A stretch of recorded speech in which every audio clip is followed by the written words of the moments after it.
Notre époque n'a plus d'âme et si tu cherches, tu finis par te rendre compte que les religions sont éteintes, que les psys n'y comprennent rien et que les nouvelles spiritualités nous font juste rêver.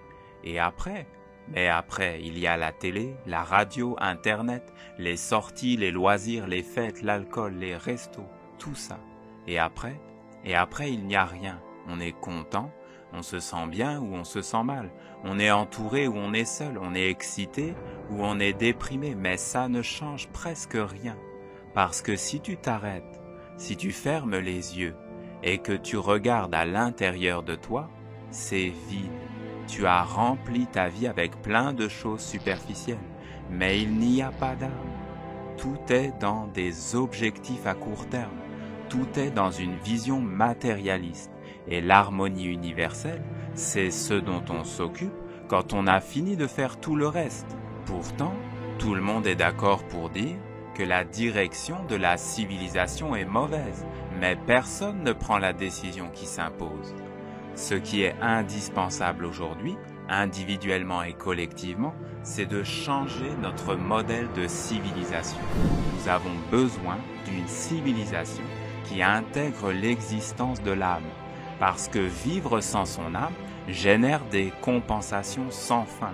Toujours plus de technologie, toujours plus de confort, toujours plus de consommation, toujours plus nocif pour l'environnement et toujours pas heureux. Parce que s'il n'y a pas d'âme, alors tout peut être mis en esclavage, tout peut être exploité. Parce que s'il n'y a pas d'âme, alors il n'y a plus de valeur propre. Et on voit bien que tout perd sa valeur. Les années passant, tout perd sa valeur. Et au final, ce sont les humains qui perdent leur valeur et qui peuvent être consommés et jetés. Nous ne devons pas en arriver là. Il faut choisir aujourd'hui de créer en soi un autre modèle, une autre vision, une autre destinée. Et il faut que cette destinée inclue l'âme.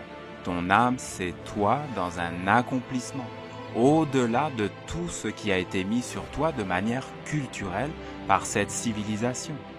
Vivre avec ton âme, c'est la possibilité de rencontrer réellement les autres, de rencontrer réellement tous les êtres et de te connaître. Vivre avec l'âme, ce n'est pas un luxe, ce n'est pas une fantaisie et ce n'est pas quelque chose en plus qu'on fait quand on a du temps. La seule manière de vivre en harmonie avec soi-même et avec le monde autour, c'est de vivre avec l'âme.